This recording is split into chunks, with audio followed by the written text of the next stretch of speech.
Hello guys, welcome to Coding Fair. Let's solve LeetCode daily challenge. Problem is maximum score of a good subarray.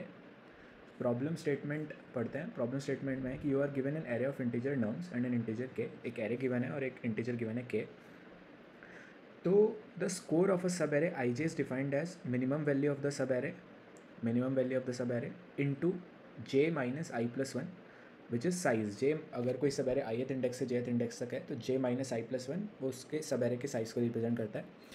तो और good सब array is a sub array where I is less than equal to K is less than equal to J, which means कि K जो है वो आई जे के बीच में होना चाहिए या आई जे के इक्वल होना चाहिए. विच मीन्स यहाँ पे आप देखो सब एरे के अंदर नम्स ऑफ के होना ही होना चाहिए. इसका मतलब यह है कि इंटीजर के गिवन है और के अगर आई जे के बीच में है तो यानी हमें बोलना चाहिए जो भी हम सब एरे चूज़ करेंगे उसमें नम्स ऑफ के फॉर श्योर होना ही होना चाहिए. ठीक है, तो हमें क्या रिटर्न करना है?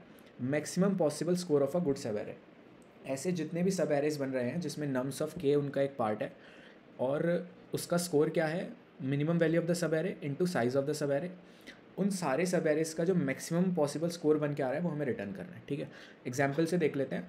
हमें जो एग्जाम्पल गिवन है वो एग्जाम्पल है 1 4 3 7 4 5. ठीक है, और k की वैल्यू गिवन है 3, k equal to 3 which means ये वैल्यू.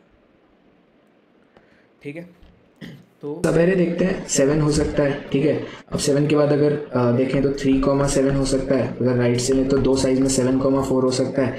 अगर हम तीन साइज में जाए तो 4 3 7 या फिर 3 7 4 ऐसे हो सकते हैं.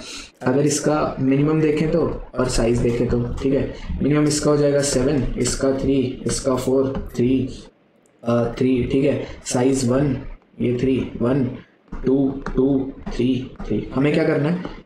इन सब की डिटेल, इन सब का अब हम इसका जो स्कोर आएगा यानी जो प्रोडक्ट आएंगे, इन सब का जो प्रोडक्ट आएंगे, जो स्कोर्स आएंगे, इन स्कोर्स का जो मैक्सिमम वैल्यू होगी वो रिटर्न कर देंगे. ठीक है, ब्रूट फोर्स अप्रोच क्या दिमाग में आती है कि यार जो पूछा गया है जो बोला गया एग्जैक्टली वैसे मैं सिंपली उसे इंप्लीमेंट कर दूं तो मुझे जनरेट करूँ. सब एरे जनरेट करने के लिए सारे के लिए मुझे दो लूप लगता है. एक वेरिएबल आई लगता है, एक वेरिएबल जे लगता है.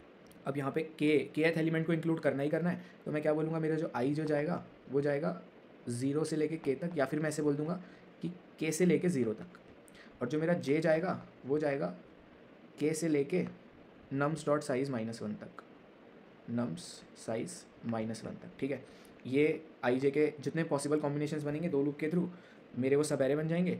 हर सब एरे के लिए मैं एक मिनिमम वैल्यू निकाल लूँगा, यानी लेट्स से आई और जे तक मैं मिनिमम वैल्यू निकाल लूँगा और उसको इस प्रोडक्ट से जे माइनस आई प्लस 1 से मल्टीप्लाई कर दूंगा. तो मुझे एक गुड सब एरे का प्रोडक्ट मिल जाएगा, एक गुड सब एरे का स्कोर मिल जाएगा. ऐसे में सारे सब एरेज का, सारे गुड सब एरेज के स्कोर का मैक्सिमम लेके रिटर्न कर दूँगा. बट यहाँ पे दिक्कत क्या आएगी? दिक्कत ये आएगी, अच्छा ये यहाँ पे जो पार्ट था ये हाइड हो गया होगा.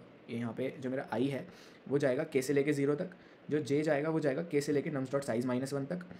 और आई जे के जितने कॉम्बिनेशन हैं उनके सारे सब एरे में बनाऊंगा और सारे सब एरेज को जो उनका स्कोर निकाल लूँगा, यानी मिनिमम वैल्यू निकाल लूँगा आई से जे तक और उसको जे माइनस आई प्लस 1 से मल्टीप्लाई करके सारे गुड सब एरेज के स्कोर का मैक्सिमम ले लूँगा. बट अब यहाँ पे कॉम्प्लेक्सिटी क्या जाएगी? पहले तो दो लूप ये लग गए तो ओ ऑफ एन स्क्वायर तो इसकी हो गई. एक मिनिमम निकालूंगा आई से जे तक तो ओ ऑफ एन उसकी लग जाएगी, तो ओ ऑफ एन क्यूब लग जाएगी. ठीक है, ज़्यादा से ज़्यादा मैं ऑप्टिमाइजेशन ये कर सकता हूँ कि मैं जो मिनिमम निकाल रहा हूँ आई से लेके जे तक का उसको मैं ऑन द को निकाल लूँ. मतलब मैं आइट्रेट ना करूँ वापस. फॉर एग्जांपल कैसे? जैसे मान लो हमारा ये एग्जांपल है 1 4 3 7 4 5.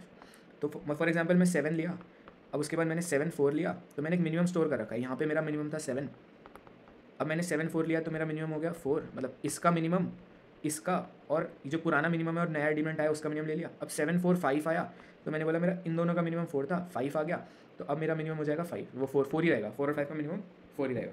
तो सिर्फ इतना कर सकता हूँ कि मैं जब किसी एक सब एरे को बना रहा हूँ तो मैं उसका जो यानी जो जेथ वाला लूप, मेरा जे वाला लूप होगा उसमें मैं मिनिमम ऑन द को बनाता रहूँ और पूरा आई से लेके जे तक आइट्रेट करके मिनिमम ना निकालूँ. तो इससे मेरा फिर भी जो ऑप्टिमाइज्ड जो मेरी टाइम कॉम्प्लेक्सिटी आएगी वो ऑफ एन स्क्वायर आएगी. ठीक है, लाइक अगर मैंने मिनिमम ऑन द को निकाला. बट अब एक बार कंस्ट्रेंट देखते हैं. अगर मैं कंस्ट्रेंट देखूंगा तो मुझे पता लगा, अगर मैंने कंस्ट्रेंट देखा तो मुझे लगा कि कंस्ट्रेंट गिवन है जो n है मेरा वो 10⁵ गिवन है. तो विच मीन्स कि ओ ऑफ एन स्क्वायर तो मेरी काम नहीं करेगी किसी भी कीमत पर. ठीक है, टी एल ही आ जाएगी ओ ऑफ एन स्क्वायर में.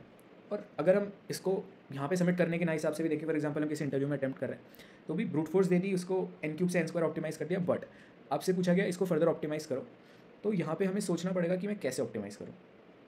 उसके लिए देखते हैं यार कि हमें बेसिकली करना क्या है, हमारे दिमाग में सोल्यूशन आएगा कैसे। हमें गिवन है 1 4 3 7 4 5, मुझे बोला है कि 7 तो आपका होना ही चाहिए, ठीक है 7 तो होना ही चाहिए। तो अभी मेरा अब इस सब एरे के लिए मेरी मिनिमम वैल्यू हो जाएगी 7 और साइज़ हो जाएगा 1, ठीक है। तो मुझे करना क्या है, मुझे बोलना है मिनिमम वैल्यू ऑफ सब एरे इनटू साइज ऑफ सब एरे का जो प्रोडक्ट है उसको मैक्सिमाइज करना है, राइट। ये बात समझ आई। जो मिनिमम वैल्यू ऑफ कोई भी सब एरे उठाया, मिनिमम वैल्यू ऑफ सब एरे और साइज ऑफ सब एरे की मैक्सिमम वैल्यू मुझे बतानी है। अब किसी प्रोडक्ट को मैक्सिमाइज़ करना है तो उसके दोनों फैक्टर्स को मैक्सिमम करना होगा मुझे, मतलब जितना दोनों इंक्रीज़ होंगे, जितना दोनों मैक्सिमाइज़ होंगे उतना बढ़िया। विच मीन्स साइज ऑफ सब एरे मैक्सिमाइज़ करने का मतलब है कि जितना बड़ा मेरा विंडो होगा, यानी 7 से जितना बड़ा मैं इधर जा पाऊँगा, जितना ज़्यादा मैं इधर जा पाऊँगा। एक तो मेरा ये कि मुझे एक्सपेंशन करना है, मुझे अपनी लिमिट्स बढ़ा के देखनी है, 7 से लेफ्ट राइट जाके देखना है। जितना मैं दूर जाऊँगा उतना ज़्यादा चांस है कि मेरा रिजल्ट इंक्रीज़ करेगा, पहली चीज़। दूसरी चीज़, मिनिमम वैल्यू ऑफ सब एरे को भी इंक्रीज रखना है, ठीक है, मैक्सिमम रखना है। मिनिमम वैल्यू ऑफ सब एरे आएगी उसको भी मुझे मैक्सिमम पॉसिबल रखना है, तभी जाके मेरा आंसर मैक्सिमाइज होगा, ठीक है।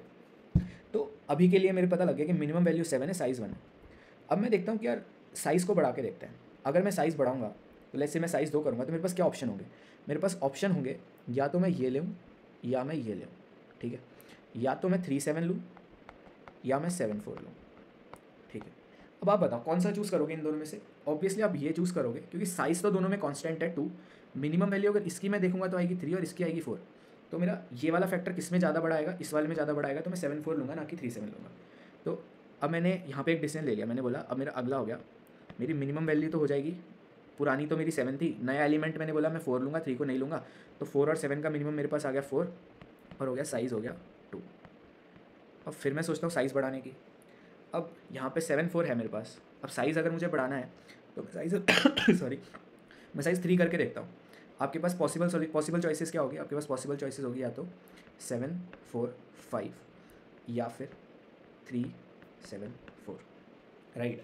अब इन दोनों में साइज़ तो 3 है, इसकी मिनिमम वैल्यू आएगी 4 और इसकी मिनिमम वैल्यू आएगी 3।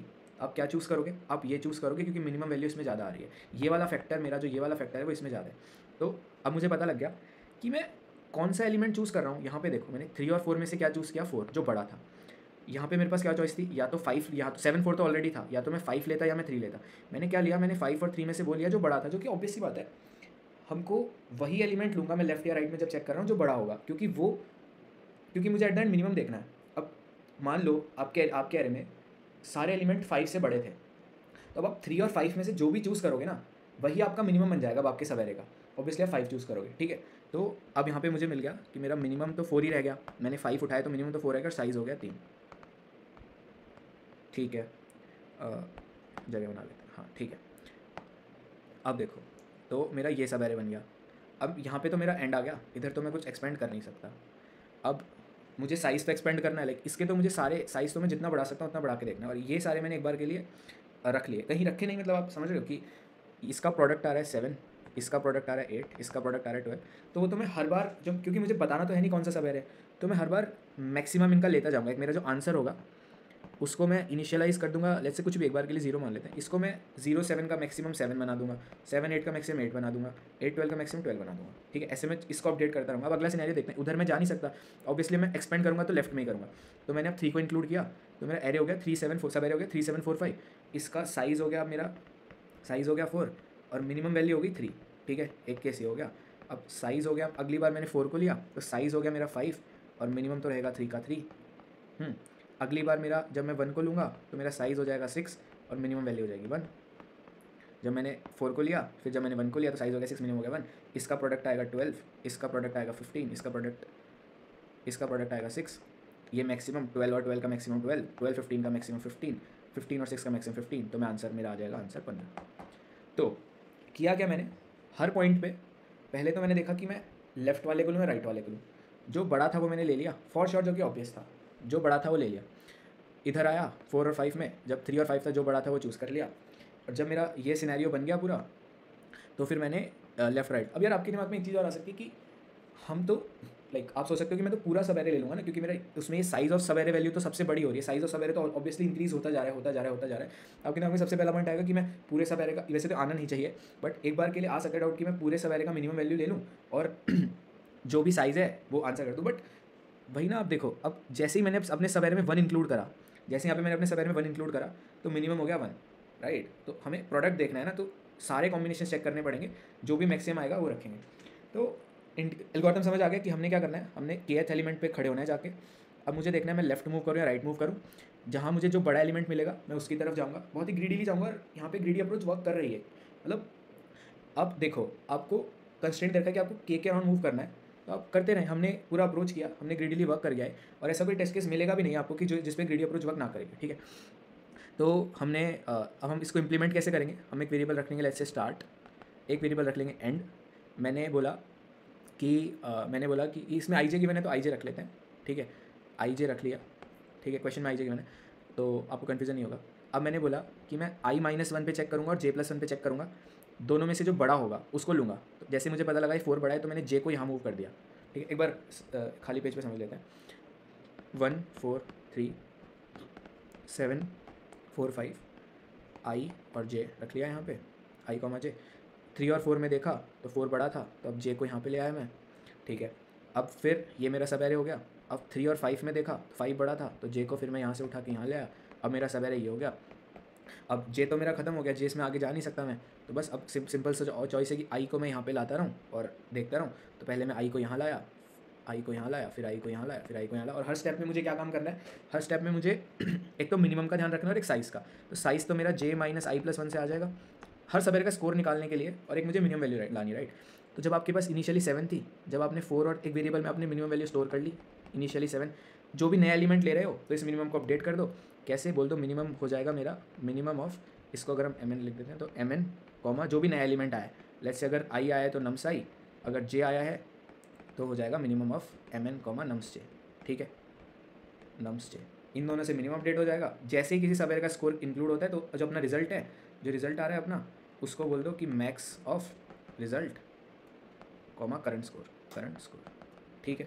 तो अब इसे इम्प्लीमेंट करके देख लेते हैं, कोड करके देख लेते हैं ठीक है। तो कोड करते हैं क्विकली। एक वेरिएबल रखते हैं i = k से स्टार्ट करना है। एक वेरिएबल रखते हैं j = k, मिनिमम रखना है, जो करंट मिनिमम वैल्यू है मिनिमम ऑफ सब एरे, वो मेरा हो जाएगा nums of k, ठीक है। जैसे वहाँ पे 7 से स्टार्ट किया तो मिनिमम ऑफ सब एरे nums of k हो गया। उसके बाद अब आपको क्या करना है, एक आंसर रखना है, इंट रिजल्ट रखना है मेरा, उसकी वैल्यू क्या होगी, सबसे 7 ही होगी। 7 यानी मैं बोलूँ तो अगर 7 आपको ना समझ आए तो मिनिमम ऑफ सब एरे इनटू, आप वही रख लो, j - i+1। इसे इनिशलाइज कर दिया हमने, ठीक है। इस वेरिएबल को कॉपी कर लेते हैं और आगे काम हो जाएगा, ठीक है। अब कब तक चलना है, जब तक मेरा i है वो ग्रेटर देन 0 है, एंड जो मेरा j है वो लेस देन nums.size -1 तक है। ये मैंने क्यों किया, मैं लेफ़्ट तब तक ही मूव कर सकता हूँ जब तक मेरा एरे लेफ्ट में ख़त्म ना हो। अब यहाँ पे i को = 0 क्यों नहीं रखा, ये आगे बताता हूँ, और j को nums.size से लेस क्यों नहीं रखा, -1 क्यों लगाया यहाँ पे, वो भी आगे बताता हूँ। अब मैं बोलूँगा कि अब मैंने क्या डिसीजन लेना है कि मैंने लेफ्ट को इंक्लूड करना है, राइट को इंक्लूड करना है, तो जो बड़ा होगा उसको इंक्लूड करूँगा। तो मैंने बोला अगर मेरा nums of i-1, अगर मेरा nums of i-1 ग्रेटर है nums of j+1 से, ठीक है, तो यानी लेफ्ट वाला बड़ा है, तो मैं बोलूँगा कि i को माइनस कर दो, i को एक स्टेप पीछे ले आओ। जो आपका मिनिमम है, मिनिमम ऑफ सब एरे है, उसको मिनिमम ले लो, मिनिमम ऑफ सब array comma nums of i का जो नया एलिमेंट आया है। एल्स अगर लेफ़्ट वाला बड़ा नहीं है तो j को ++ कर दो, मिनिमम ऑफ सब एरे है उसको मिनिमम ऑफ सब array comma nums of j कर दो, राइट। अभी राइट वाला ले लिया। अब आपको क्या करना है स्कोर फाइंड करना है। आप बोल दो int current score equal to minimum of subarray into j - i+1, और जो अपना रिजल्ट है, result equal to max of result comma current score,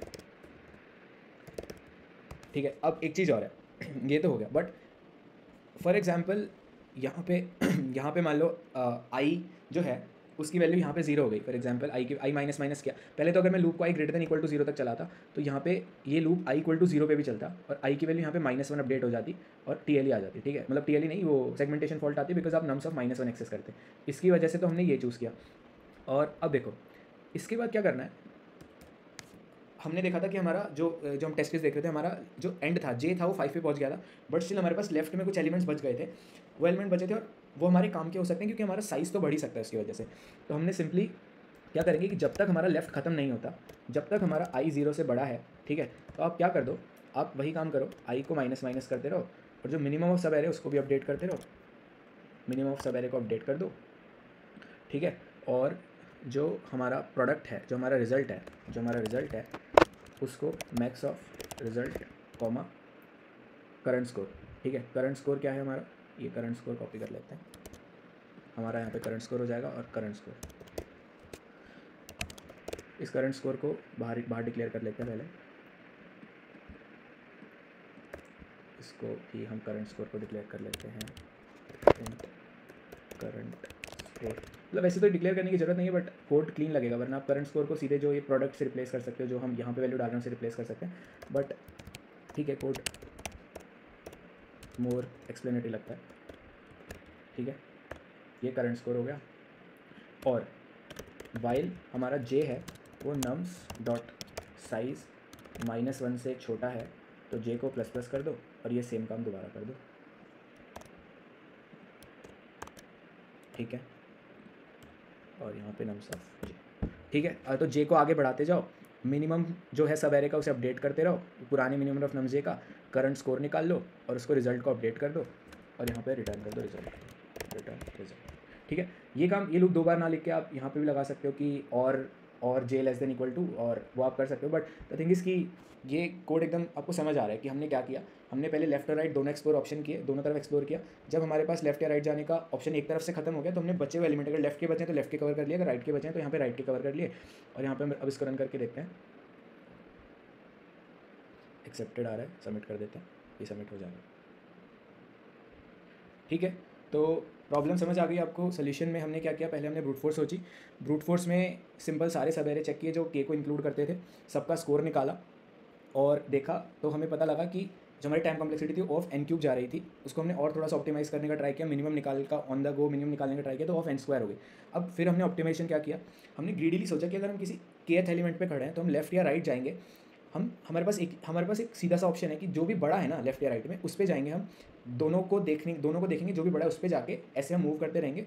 हमें 2 वेरिएबल हैं, एक तो साइज़ और एक मिनिमम, दोनों को बड़े से बड़ा ट्राई करना है। साइज़ को हमने क्या किया, हमने साइज़ को पकड़ा, साइज़ को एक्सपेंड करते रहे और जब हमारा साइज़ कांस्टेंट था तो हमने देखा कि फिर हमने दूसरा वेरिएबल देखा कि हम मैक्सिमम जो मिनिमम वैल्यूज़ को मैक्सिमाइज़ कैसे कर सकते हैं। जैसे 3 और 4 है तो हमने साइज़ यहाँ पे 2 रखा, 3 और 4 में देख लिया किसको लेना है, वैसे चूज़ करा। तो हमने ग्रीडीली किया। इसकी टाइम कॉम्प्लेक्सिटी देख लेते हैं सॉल्यूशन की। इसकी टाइम कॉम्प्लेक्सिटी क्या आएगी, टाइम देखो आपने हर एलिमेंट को कितनी बार चूज़ किया है, हर एलिमेंट को सिर्फ एक बार चेक किया है आपने, हर एलिमेंट पे आप सिर्फ एक बार गए हो तो इसकी टाइम कॉम्प्लेक्सिटी हो गई O(n). आप बताओ किसी भी एलिमेंट को आपने एक से ज़्यादा बार देखा, नहीं देखा। स्पेस तो O(1) है, आपने कोई भी स्पेस कोई भी डेटा स्ट्रक्चर यूज़ नहीं किया है, लाइक एक्स्ट्रा स्पेस आपने कहीं नहीं लिया, तो ये हो गई टाइम कॉम्प्लेक्सिटी और ये हो गई स्पेस कॉम्प्लेक्सिटी। तो आई होप ये सोल्यूशन आपको समझ आया होगा। Thank you.